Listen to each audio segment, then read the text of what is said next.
It is weird. It is. Where do I have to look? At you? Or... No, look into the hole. But it's weird because you're looking into the hole, but yet like the person is here, like in your peripheral vision. But see, if I look at you here, then you don't feel like I'm looking at you. But So interviewers are never looking at each other? no, no, I Wow, know. that's I tiring. okay, but My okay. eyes hurt because I have this light in front of me. I don't know if I ever told you how I used to sit in my office when I first moved here first full time. I used to sit in my office because it's one thing to do like a story or a selfie like this, right? Uh-huh. I think, but then I would sit for hours. Like if I didn't have any work, when I first moved here, I would still go to Orange County, but the days that I wouldn't, I would still make myself get up and go to my office, and I would just start talking to the phone, just push record, and I would just start talking. If there was a doll head, I'd pick up the doll head. Whatever popped in my head, I just kept doing that over and over and over. So You when got used to it? yeah, so when people they're like, "Oh, you're really good at it." No, it not naturally. I had to practice. So Question. When you're talking, can I look at you? And then when I talk, look at the hole, or I always look at the hole? yes, Yes, to which? yes. When I'm talking, go ahead and look at me. Okay. That feels better. Okay. Well, okay, you know what? I wanted to make this a very casual conversation between you and I. Um, I really believe that we'll probably do like a part two to this. But I just want to talk with you kind of like let's just have a conversation like primas, right? And that's a Spanish word for cousins. You know, and in our family, there's many of us, right? There's 12, there's 9 sisters and 3 brothers. And so I am fortunate enough to have a lot of primas, but this particular person, and as you know, this channel is very raw, but this particular person is one of she's very dear to me. She's almost like a sister to me. And so I thought I wanted to share just what our conversations look like on a day to day. And with that said, thank you. I'm Dina, and I'm an esthetician, licensed esthetician, educator, speaker, and a mentor. This channel is where life, faith, and beauty come together. But here is where I share my heart, and we have raw conversations about resilience, transformation, and purpose. I'll be sharing expertise on beauty, but this specific person is who actually introduced me into the beauty industry by accident. Okay, and with that said, Merab, what is your relation to me? I already said it. See, what a dork. We're cousins, primas. Our mothers are sisters. Yes. Okay. And real quick, we'll go into where you are right now, but share with me a little bit about your history on lashes. Mhm. Sure. Um, so I have a friend in Utah who just knew I was going through a hard time. And she's like, hey, I'm gonna teach you how to do it, and you can do someone's lashes and make some extra money. And I was like, okay, whatever. And she taught me, and I really now that I see it, I felt like I was just handed something that I was supposed to hand to someone else. Now I see that, but in that moment, it wasn't like, oh my gosh, I'm so excited, I want to do this. It was just like, okay, and I carried it and did use it. I moved back to California and had like maybe 5 clients, and Dina was one. And I did that just from my daughter's bed in our 1 bedroom apartment. And yeah, I did that while I was working full time also. And then when I decided to, is that where I stopped? Like, I No, mean, that's how I got into it. That's how I got into it. yeah, and you know it's interesting because as you say that, like when that happened, what was that like 2009, right? 2009. Yes. Because I broke my foot in 2008. And if you don't know, I, by trade, I'm a structural steel welder. So this is way far off, right? And that's where like my title, if you see it sometimes from hard hat to high heels, that's where that comes from. But Merab was doing lashes, and I remember it was like somebody's birthday party, and she mentioned them to me, and I was just like, yeah, I don't do that. But she was like, no, these are different. These are different. And do you remember that? Yeah, I mean, I don't remember that it was someone's birthday party, but I remember telling you about it, and then you were like, you were sharing how you'd wanted to look natural, and and I was like, oh yeah, we can make that happen, and like that. And looking back, because now it is 2025 and lashes, they have exploded, right? It used to be like a luxury service, and now I can say that they've replaced nails. Like people, like my clients, people will stop getting their nails done, their hair done just to wear lashes. I mean, so instead of a luxury service, it's become a necessity. Um and looking back, it was so scarce, the products, the Yeah. education. But now, 14 years later, thanks to you, I'm still doing it. Yeah. I mean, like, and people were like, "Oh my gosh, you're the where's the hole? You're the one that told Dina about it," and people would be like, why didn't you do that?" And I just felt like, I mean, I didn't even. It just wasn't something that was for me. I mean, even now, people are like, tell me about lashes, and I'm like, I used to. Yeah, I did them for at one time for a little bit, very limited time, maybe like a year. And yeah, once I handed it over, it was just like I was done. And I think it's also interesting about our story that we both started doing it out of desperation, right? Mhm. Because Yeah. essentially I had broken my foot. I had gone through all my savings because it was an accident from work. And I don't know if you remember, but I was like, I'm like, I need to do something right now. And I still had my boot on my foot.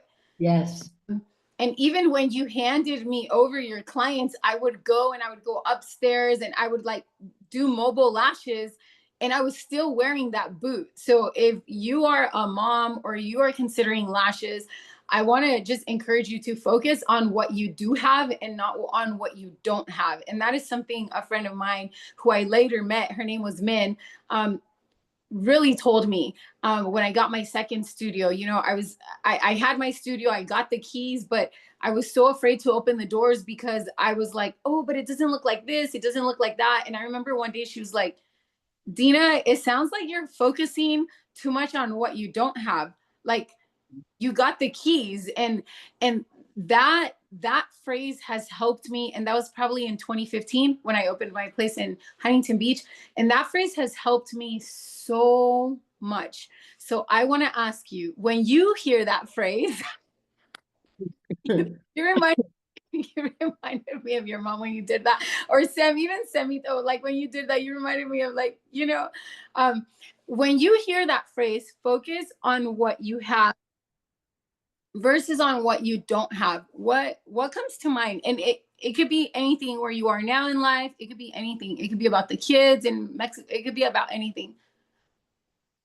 I mean, one thing that has changed where we live, it's a very small community and you don't have easy access to many things. Like you can go and get them, but it's like not just like jumping in a car and driving to the nearest like grocery store or I'm okay, here. I tend to like eat what I crave. Like I like to enjoy what I eat. So if like we're gonna have dinner and it's not planned, but we're like, hey, let's make pozole. Like in back home, I have like I can go think of many stores I go to and just making that happen, even if it's later in the day. And where we live here, it's not that way. So when you say focus on what you have and not what you don't have, a lot of times when I have not planned what we're gonna cook, for lunch or dinner, that's something I have to do. I'm like, okay, what do I have and what can I make? And if I am missing something or I need an ingredient, is it something I can easily get here where, on the island? So I don't know. That's the first thing that came to mind for me. Like just yeah. And thank you for sharing that, because I have to say, and I'll go into where you are now and why you are there, but I have to say that I came back. Well, two things before I forget.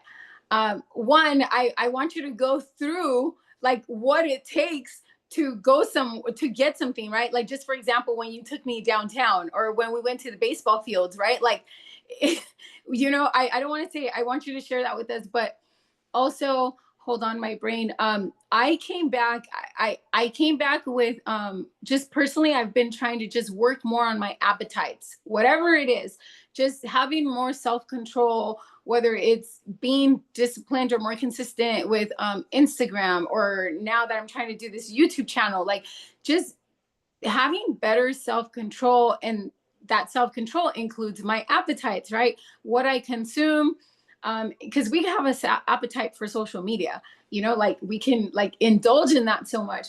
And so I came back from visiting you guys with like just this newfound respect of Brandon eats like this, and I don't have the self-will to do that, but just having in my fridge like the necessary things, not living excessively, which is just so normal to us. It's part of our American culture that just everything is there. We just have access to, like, we have access and we have excess, Yeah. right? Yeah. So what did you want? Remind me what you wanted me to walk you through. So if you can share with us, let's say, for example, when you go to the baseball fields, right? Let's say if you mentioned that there's a Sam's there. From the time you leave your house, right, that you get on a quad to the last mode of transportation, can you walk us through that? Yeah. So first I walk down the stairs. No, I'm just kidding. So we don't have a vehicle here. First, Oh. you use your feet. Sometimes we had, well, recent, like our moto broke down, like the battery wasn't working, so we had to walk. That's But Did you guys go get it after all? yeah, no, but then the new one is what I'm talking about. What? So yeah, it needs a battery. So we borrowed the battery from the old one and we put it in the new one. So when if we're not walking and we are using our quad, we get on the quad from our house to the ferry, to the embarcadero, or the, what's the English word? The Barry, no, the port. port. Yeah. And so we live, it's called Isla de la Piedra. It's an island, but it's really not an island, it's a peninsula. But in order to drive to the city, it's a long drive, like it can be like 45 to an hour drive. So most of the people here, they cross on the ferry, which can be like a 7, 8, 9 minute cross. And then on the, they get either they walk to where they're going once they cross, or they get different types of transportation, public transportation, and you do what you have to do. Oh, wait, so sorry. We have a bus waiting for us to take us and the kids that we serve to the baseball fields, which is about a 40-minute drive, 40-minute drive. And then if we were to go shopping to Sam's Club, you think twice, because you're thinking, what am I going to be able to carry when Mm, we cross? mm. So yeah, we quad in on the island, and then we get like an Uber or walk in the city, and then yeah, and then we leave our quad parked near where we get the ferry, and then you get it once you come back. So sorry, let me know Yeah, if that. it makes sense. First, you walk, and then you ride the motorcycle, you ride the moto, and then you take the ferry. And then if you need to, you take a bus or an Uber. But which I also think is cool, you can also go to downtown. Is it downtown Mazatlan where we were? Centro, deja de centro. You can go to the centro, and you can literally walk, get whatever you need to, whether it's clothes, food, go to the bank, exchange money, and then come back without a vehicle. Yeah. So I thought that was a pro, right? Yeah, yeah. I mean, it can be a walk, and if you're carrying groceries or, produce and stuff, but it all depends on what you're carrying, what you're doing. And you bring up a really good point, and that's something that I've always admired. Like, whether it's like videos on National Geographic or magazines that you always see like these older women. They're just like so strong, like carrying things, and you're just like, what? And it's because just the lifestyle is so much more different, right? Yeah. Yes. Okay, hold on. Let me grab my notebook. Okay. I forgot to grab my notebook so I could take notes, but Okay, that's okay. And since you are in Mexico, would you like to share with us what is it that brought you to Mexico? Because you did say that you were originally from Utah. So how did you end up in Mexico? I was born in California, moved to Utah for like over 20 years, and then now in Mexico. Yeah. I'll just do like I mean I can do a summary, like a short version, and then if you want to know more, you can always ask me to know more. Okay. But so my husband and I, we felt like we really felt in our heart that we were one day going to live and serve in Mexico, but we had no idea what that looked like. In 2022, my husband and our son and I, we moved to we come to Mazatlán to do a 6-month mission school. And during that mission school, you get like one day off. And our son played baseball as since he was a younger kid. He was I think he was 12 years old then, or 11, when we came for the mission school. And so my husband wanted to play baseball with him on our day off, but everyone on the mission base only played soccer. Like, why would you just play soccer? And I'm just kidding. I'm just kidding. So then we found a local. You're in South America, that's why. Just kidding. So we found out about a local missionary who's local, and he also worked within the base, and he told us about a few kids that he could gather on the island. And so my husband and our son went to the island one Sunday morning, and they came back, oh, so much fun, 6 kids showed up and we played. Okay, by the next Sunday I came along and there were 16 kids. The word had spread. Then by the following Sunday, there were 20 kids. And we were just like, we'd play baseball and then we'd gather them around and have like something to eat. We'd buy some pizza or something. We'd thank God for it with the kids, and we would just hang out with them. And we did that.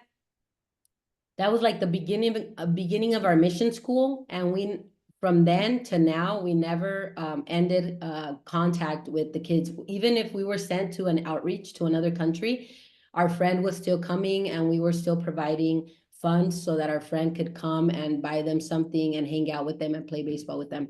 So we started, God started speaking to our hearts individually, to my husband, to me, and our son in cool, different ways. And just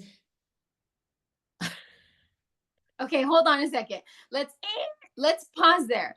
Okay, for someone who doesn't necessarily know what that means, I think we throw it around casually, but what do you mean when you say not only did you say when God started speaking to our hearts, you said he was doing it individually and specifically. Do you mind sharing like just a few examples so maybe somebody who is not familiar with that, or maybe someone who feels like God doesn't talk to me, why does he talk to this person, or they just feel so distant?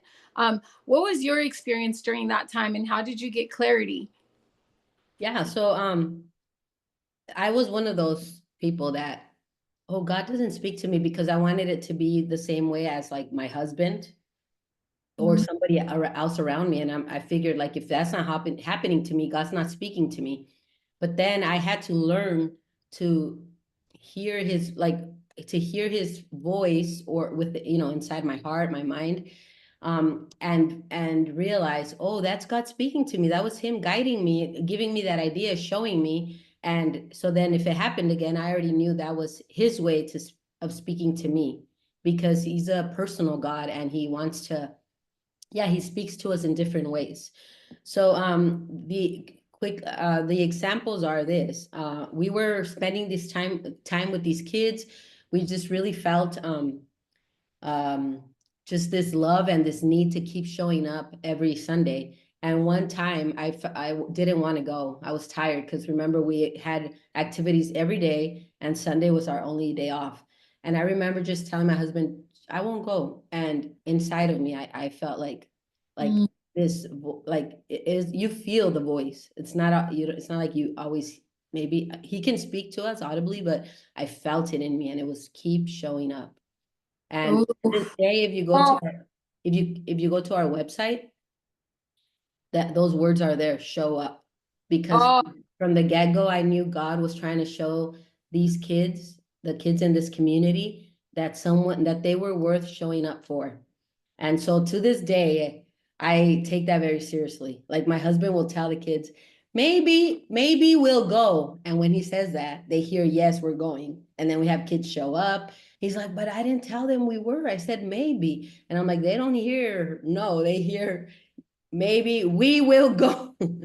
So I take that very seriously. I try to stress it to my husband. He still struggles with that because he just naturally goes, we'll see, maybe. And I'm like, don't say that.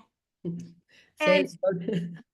and Yeah. you brought up a really good point that I kind of want to I kind of want to turn a little, because I think this is something that you and I on our personal conversations we spoke about, which is, say what you mean and mean what you say.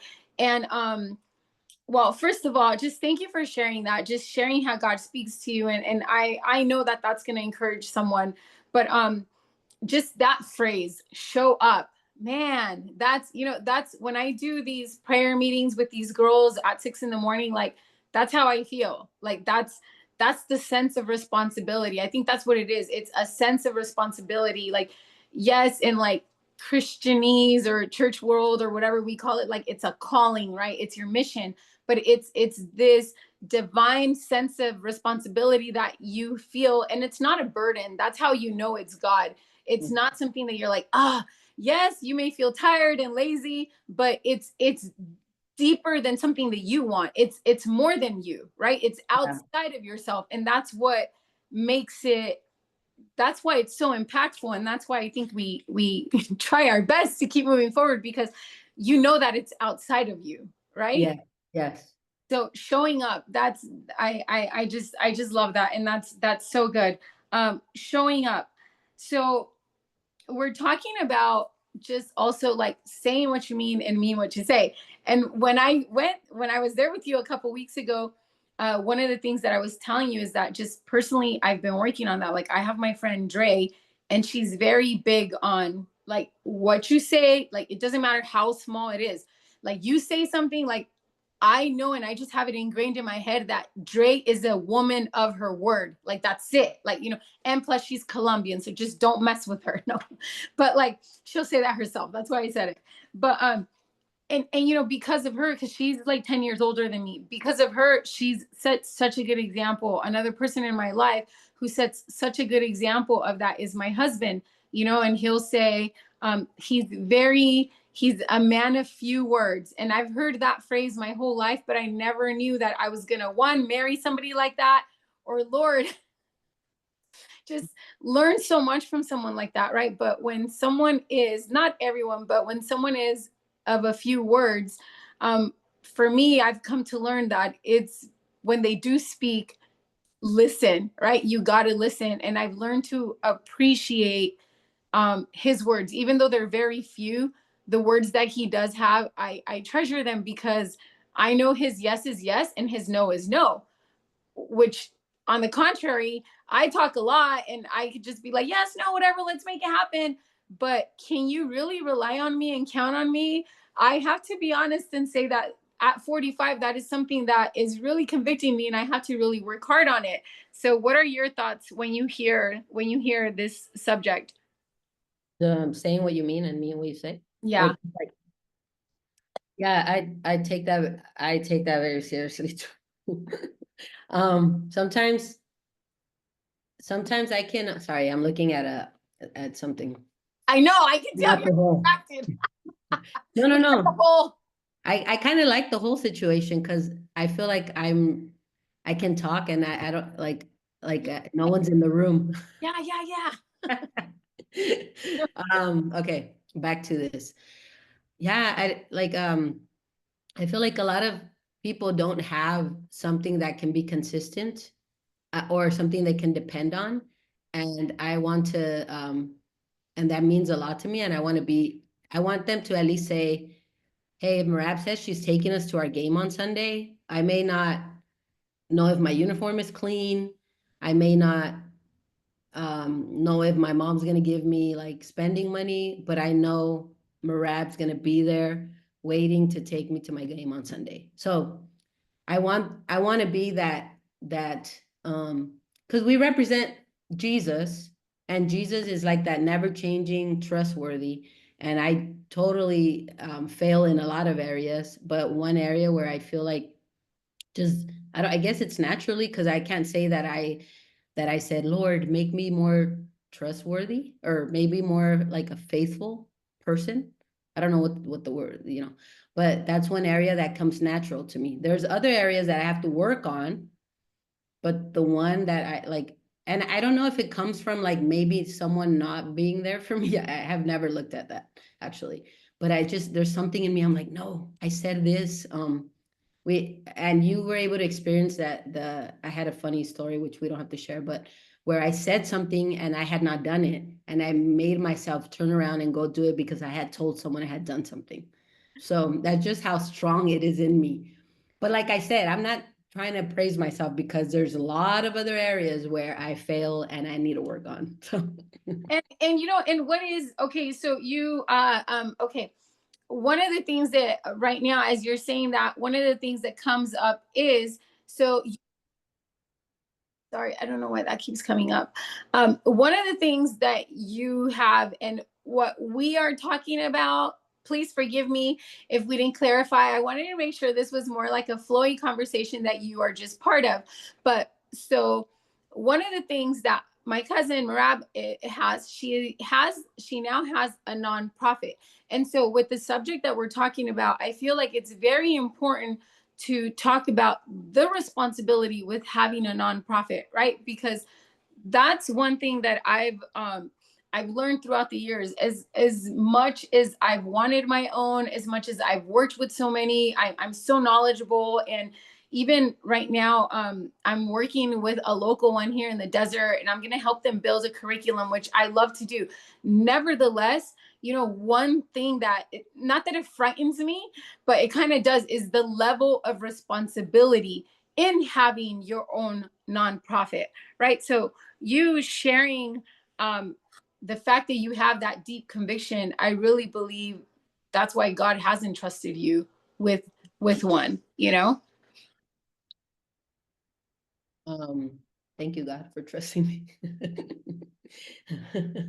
I mean, I had no idea what comes with having a nonprofit when I decided to start. But then again, I did know, and I did know He was calling me to do it because I didn't necessarily want to do it. It was not like in my dreams or goals. I had heard the term nonprofit, had no idea. I mean, I had an idea, but I had no idea everything you had to do. And He put it like in my heart. And when I started looking into it, it seemed like too much. And I crying, I said, do you really want this? Is this what you really want me to do? And once again, in my heart, I felt His voice saying, are you not going to do it because it's hard? And I had to do it. And I saw his hand, and I saw His hand through every step and situation. So I knew it was a confirmation of Him guiding me to take that step. So yeah, here we are. And I still remember like exactly where I was here in my house. I was like on the other side on the couch when we you're feeling something to get your EIN number. And then I remember, I don't know if it was like the next day, and I remember like we were praying, and I think I was like, I'm fasting today, so like I'll add that to my prayer list. And I just remember so much joy for you, and I'm so proud of you. But also, I want to touch on another thing about you is that, and I know you don't like to talk about yourself, but another thing that I love and I admire about you is that you are very actionable. Like, you may not think, I don't know, I don't know if you see yourself that way, but you I know the better word is to use is execute. You are great at executing whatever it is that comes to your mind. What Um, thoughts about yourself on that? yeah, let's see. I've gotten these ideas, but now, as you're saying this, what I've gotten many ideas, but certain ideas, I believe that it's God giving me the idea, and then just the invitation to say, you want to do this? Kind of like you said, you telling your kid, oh, you want to play baseball? You want me to sign you up? And then, them going to the games with joy and playing and things like that. So I feel like he's given me ideas, and um and then I just feel this, like, we can do this. Like, I can be, I'm not this way in all areas of my life, but certain things, when I get an idea, I'm like, let's do this. And then we just, I look for, right, one of the first things I do is I think of people that are kind of like have some experience, and I may ask, but that doesn't, like, I don't get stuck with that. I'm just asking, but if they don't, if they can't give me enough, whatever they give me, I keep moving forward and look it up. And like Instagram, Instagram, what did I say? I was not never a pro, but I would just started looking at other people's videos, things that I liked, things that looked good to my eye, and I just the website for our nonprofit, I was able to start it with, obviously, with a template, but then just like looking up, what do I want this to do? I wanted to have a drop down, like looking it up, Googling, and I just move forward. Like, I feel like it's God saying, like, hey, don't let anything get in the way. Like, just keep going forward. Like, don't get stuck. Make it happen. I love that you're talking about this. So I want to go into this subject a little bit, because I think one of the things that has brought us close is that I am the total opposite, right? I have Opposite. a million ideas, and out of the million, I finish one, right? And so one of the things that I probably bug you about a lot is, Merab, how do you do it? How do you do it? Or like, how do you stay focused, right? And so tell us about your process. What is it that helps you stay focused? What is it that helps you I know it's a different type of personality and mind. There's people that generate a lot of ideas, and for years I used to think I was like crazy or what's wrong with me, but that's actually a personality type. And if you want a book to read on that, there's a good book called Rocket Fuel, which explains the difference in personalities, right? So, for example, I'm a visionary, which means I have ideas like a conveyor belt, okay? However, you also need somebody to implement those ideas. So the visionary cannot, their brain, the way it functions, like the way my brain functions, I don't think of the day to day details. That's Merab. And most, I would say, every successful company or brand, they have a visionary, and then they have somebody who implements the day to day. You can't have one or the other. You need both to make things work, right? And I think this is why I love her so much. And I just respect her and I admire her, because when she does have an idea, maybe she doesn't get 20 ideas, but the idea that she does get, she executes and she fulfills that task and she finishes it. So, what are some of the things in your daily practical life that you would say you implement to help you stay focused? And I also really love how you said, when you have an idea, this almost makes me want to cry. This makes me so emotional, because this is such a beautiful way of looking at it. You said when you get an idea, you see it as God inviting you, like, let's do this together. And that means so much to me. And I think I'm going to sit on that the rest of this week, because that takes me out of it. And it reminds me where my ideas come from and my purpose, which is from Him, right? It's not me. And when I think like, oh, this is my idea, I get so overwhelmed, I end up not doing anything. So share with us, what are some practical things that you do to stay on task? Okay. So just really quick, while you were mentioning the God giving us an idea, we can get ideas from like just a need, or we can get ideas from like a desire, like, oh, I want Taco Bell while in Mexico and I can't have it. Maybe I can make my own Taco Bell tacos. But but when God gives you an idea, like, I I realized that's one way He was talking to me. And it felt like my head was a piggy bank. You know those piggy banks, like they sell, like the Yeah. the clay ones that have the little opening right here. It honestly felt that way, because sometimes I was doing something and then I would like ding. And it was like, oh, like that. So that's how it happened for me. But that I'm just sharing that in case that happens to one of your viewers, and it may be God giving you the idea. But so you say you have a hard time staying focused. I have a hard time unfocusing, which can also be a problem because I will spend the whole day and not clean or not feed my family or not get out of my pajamas, just because I'm trying to get through this idea that I got. So that's why.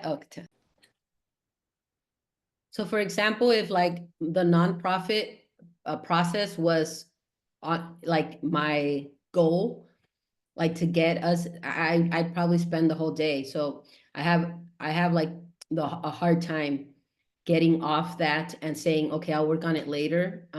Feed your family, or brush your teeth, something like that. I'm Yeah. struggling with that right now. I'm struggling really. I rubbed off. I'm struggling with that really hard right now because this year is so interesting because before the year started, before the year starts for me, I start like my whole New Year's like 3 months before, like October, November, December, and by December I'm like really honed in, right? But last year I was telling like, I was just like, when my time alone with the Holy Spirit, I was like, I want next year to be like the year of completion for me. I want to complete tasks. I want to, I was telling myself that. And then January comes and then Kenny tells me, he's like, babe, he's like, this is going to be your year of completion. He's like, whatever you do, he's like, you're going to complete. And he was just speaking so much life into me and just so much clarity and focus. And so I am working harder on finishing tasks, but I'm also like, okay, stop. And I'm like, no, I got to finish. No, yeah. Yeah, so and then what's funny is that I'll like my husband may be like, what are you doing? Because I'm sitting all day on a computer, and he's like, hey, she hasn't. We work as a team. Like I don't want it to sound like he's like, why haven't you fed us? Because he also cooks for himself. He's just wondering. And then I'll be like, this part of me that just wants to get it done. I'll be like, I'm working on the nonprofit. I have to get it done. It's a lot. Like I make it, even though it is a big deal. Huh? That that's your excuse, and that becomes your license to like just. They're like, just do it all day. Like, just do that. Nothing else. Who cares if no one has eaten? Who cares if like, whatever. So I'm the opposite. But so one way you can work on that is like just making your list. Like, if on your list you say nonprofit, then you're gonna say, okay, call this person today, fill out this application, and blah blah blah, and then just do that. And then the next day, once you've done that, then make yourself get off, because for me it's hard. Like my mind is trying to get that done. Yeah. I also want to share two things that you shared with me about 2 years ago. And if I go over there to my other desk, it's probably a mess, but desk mess. But other things that you told me, because I remember you told me that once, and I was like, oh my gosh, I make lists all the time. I have such a hard time with them. But you said to me, maybe three, you including you, three people have said this to me. They said, keep your list 3 to 5, and Yeah. do not move forward. And it's taken me years to like implement that, because I can make lists for days. I mean, I don't have lists, I have freaking journals of things. Okay, so list, you're saying list, but keep your list limited. And the other thing that you advised me was list your task the night before. And this may not seem like a big thing, but again, I don't label myself like ADD or ADHD, but one of the things that I do struggle with is like my mentally, I get paralyzed. Like as creative as I am and so many things, I literally get mentally paralyzed. And if this happens to you, you would understand. If this doesn't happen to you, you're probably like, she's crazy, which I understand because I feel crazy half the time. But your mind, literally, you can't move. You get paralyzed. You can't move forward. You can't, even if you have the list in front of you, you almost just go blank. And it's such a mental, it's such desperation that you feel, because you somewhat know what you need to do, but you don't even know where to begin or where to start. And one of the things that has helped me is Merab saying, make a list the day before, So that way the next day comes and you're like, okay, that's what I need to do. I don't know if that made sense, but I hope it did. Any Yeah. thoughts? Yeah, and I don't always do that because that is not that is not a problem for me.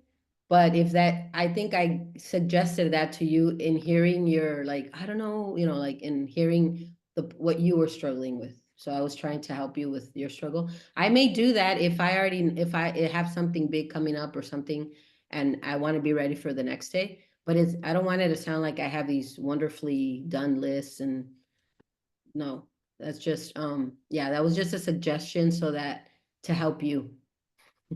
Yeah, and it has helped me tremendously. Okay, so we're talking about staying focused and executing. And so you're saying you have the opposite problem. You over focus, right? And let me see. Going back to like some of the nonprofit, right?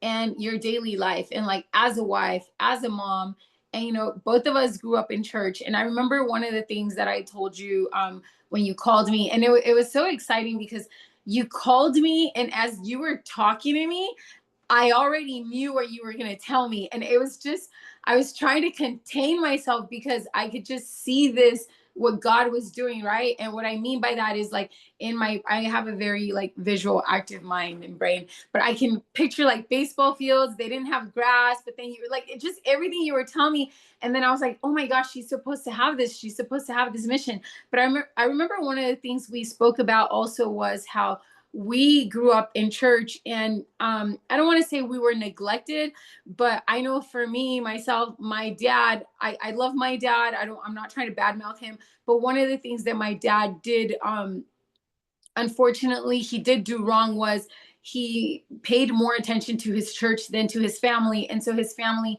fell behind, and that's very common. It's very common. It doesn't necessarily have to be religious organizations or churches. People can have a career, be CEOs, and neglect their family. One of the things that I was talking, my leg is cramping. One of the things I was talking about with one of the guys earlier was, when we have absent parents, that is one of the main factors that makes you an at-risk youth, meaning the potential to get trafficked, the potential to get into drugs, the potential to stealing. And you can have money, you can live in a beautiful neighborhood wherever, right? But if you have absent parents, that impacts you, right? And then you become a statistic. So how have you, and I love that, just having Tilo and just being there and seeing him. And I love how God, you you guys pretty much, you were in Utah, you had your family there. He took you away. However, it's surrounded around something that he loves. And I don't know, I love that. What are your thoughts on that? Or how have you managed to just give time and priority to your family, your husband, your son? And then, you have all these boys, all these moms, just screaming and tugging for your attention. Let's wrap up with that. And I'm sure everybody would love to hear more about your story, which we will do a part 2. But let's wrap up with that on how is that for you? Yeah, so I didn't feel qualified because I worked hard and my didn't make it to all my daughters' like events or games or things like that. So being called by God and then to like come and serve kids whose parents are maybe too busy or not involved enough for me to be at their games and cheer for them. And I was like, wait, God, I didn't even do it for my daughters that as well as I would have liked to. So it just showed me like God is a redeeming God who like gives a second chances. And I know my daughters may be like, well, she didn't do that for us, but actually my daughters, they tell me, Mom, we love what you're doing and we love that you're doing what you love. So that for me is like just a big gift.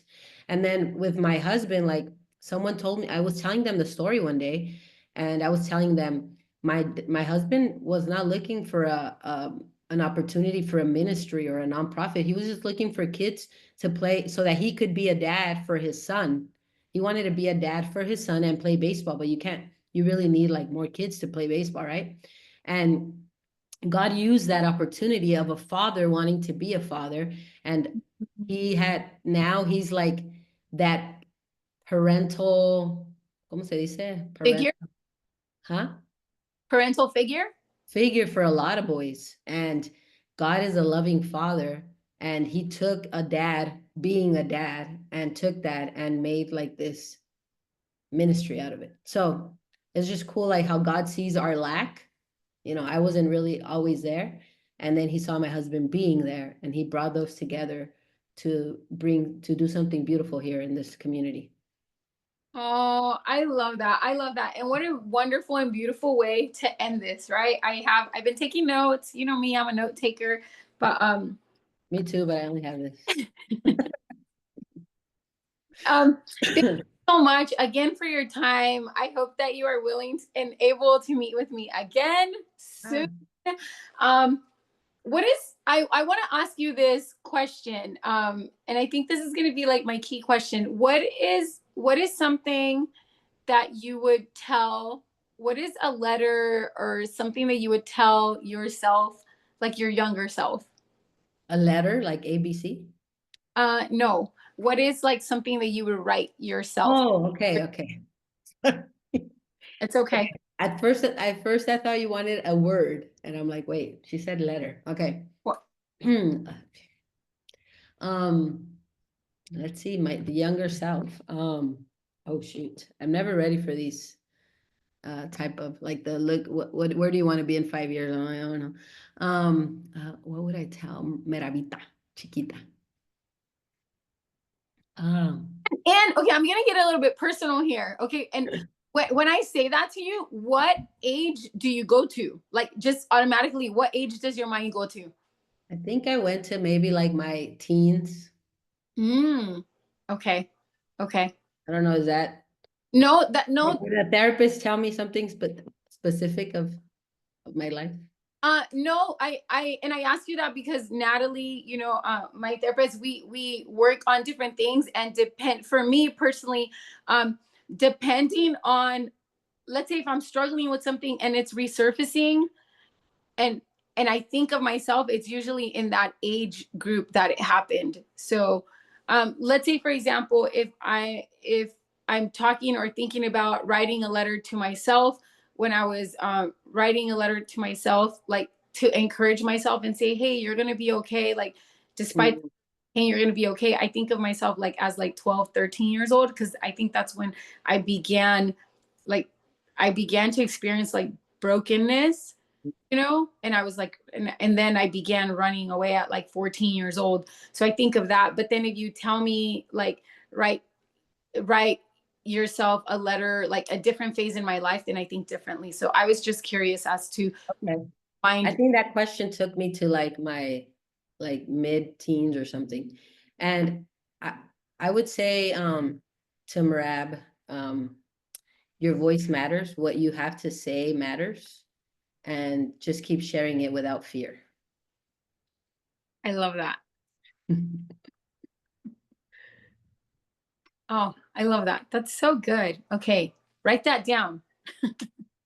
I'm going to text that to you. Okay. Okay.